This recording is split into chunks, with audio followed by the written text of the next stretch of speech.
Oh, that's very cool. But it was unfortunately further. Oh, did it come out right? Oh, very nice.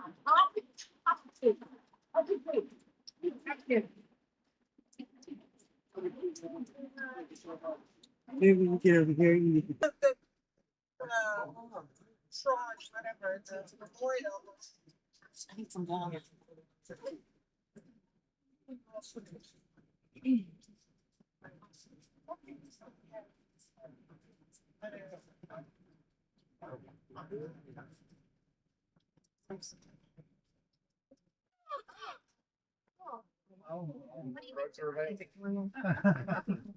I'll make you live in North Carolina.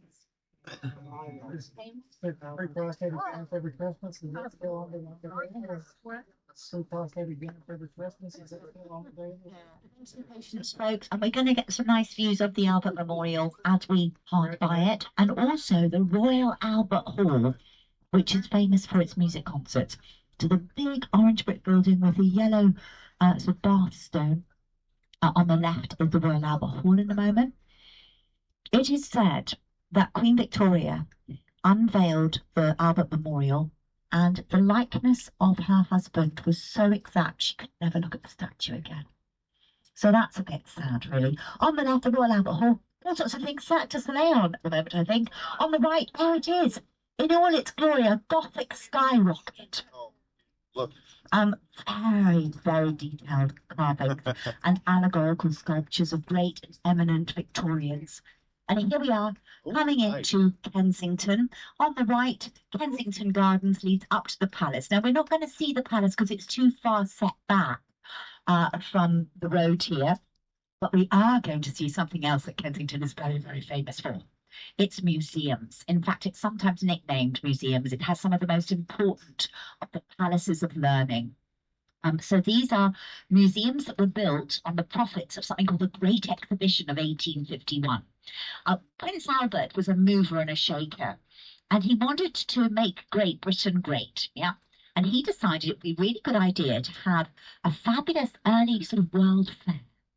And he designed this world fair, together with a man called Henry Cole, to be on the same par as Harrods. And what you're looking for in an afternoon tea are carriage cake stands, yeah? So you want the tiered carriage cake stands, and you want the different, ingredients. So you need cucumber sandwiches. broke into the palace? Oh, what happened to Michael Fagan? You won't believe this, but he only got released about 5 years ago. He was in a mental institution for quite a long time, and there were red faces all round as far as security went. It was a very sort of turbulent time in London. We had the Brixton riots. There was a lot of social unrest at the time, and a lot of lack of social services. And Fagin, if you like, was one of these people who'd sort of fallen through the cracks a bit. But yes, he was really, only released quite recently from a high security institution. On the left, we've got soldiers, not in their ceremonial uniform. They're in their khaki, in their camouflage. They're guarding the barracks here, Wellington Barracks on the left.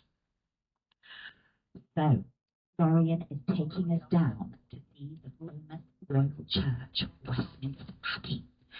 Now, you'll recognise the view that we're going to see because it's the view where the royal family enter on special occasions. So they roll the red carpet out on those occasions. The Abbey has been there for 1,000 years. It was begun by Edward the Confessor. Remember the king who was really holy, who liked to go to confession? It was his idea. He would have been delighted, because when he died, he was canonised, he was sainted, he became Saint Edward the Confessor, and his shrine is still within the Abbey that we're about to see. Look at all these happy Londoners off to work, smiling away.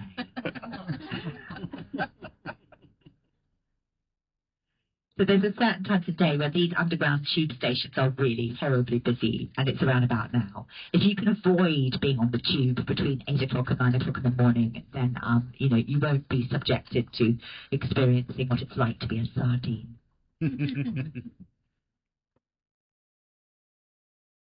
And many people go, really? Westminster Abbey? It looks so calm and tranquil. But you know, when they have a royal occasion, they seal this area off. There's no traffic at all. There's no cars. There's no buses. There's no motorcyclists. It's very serene. And the only thing allowed up and down here are a police escort, the Royal Army, and of course the limousines, the chauffeur-driven limousines, and the carriages that are used for royal occasions. And it's not just coronations, of course, that take place at the Abbey. It's weddings, isn't it? Her Majesty Queen Elizabeth II was married to Prince Philip at Westminster Abbey in 1947. And as we come down the street, if you look out of the front window of the coach, you'll see Westminster Abbey. But if you're not quite there, you're going to see it appearing on the right shortly. First on the right, though, you've got a honey-coloured building with lots of little turrets looking very ornamental. This is called the Sanctuary, and it led to where the monastery once stood that was built by Edward the Confessor in 1042. And the monastery was pulled down by King Henry VIII in 1536. Henry VIII is somebody we are going to be very familiar with by the end of today, because he changed the course of British history and politics forever, because he became supreme head of the Church of England, and he basically wanted to divorce his first wife. And one of the casualties of that is that many of the monasteries and religious institutions were pulled down as Henry threw his weight around. So on the right, what you're seeing are the entrances today to something called Westminster School, a prestigious private school. But keep looking right, there it is, the royal entrance to Westminster Abbey with the two white towers, and you can see the arched doorway ahead of us is where they roll out the red carpet, yeah? The column on the right, with the statues on top, is a war memorial to Westminster schoolboys who grew up and became soldiers and died in the Crimean War in the 1850s. So lovely, sweeping views of Westminster on the right. Oh, look at the lines to get it.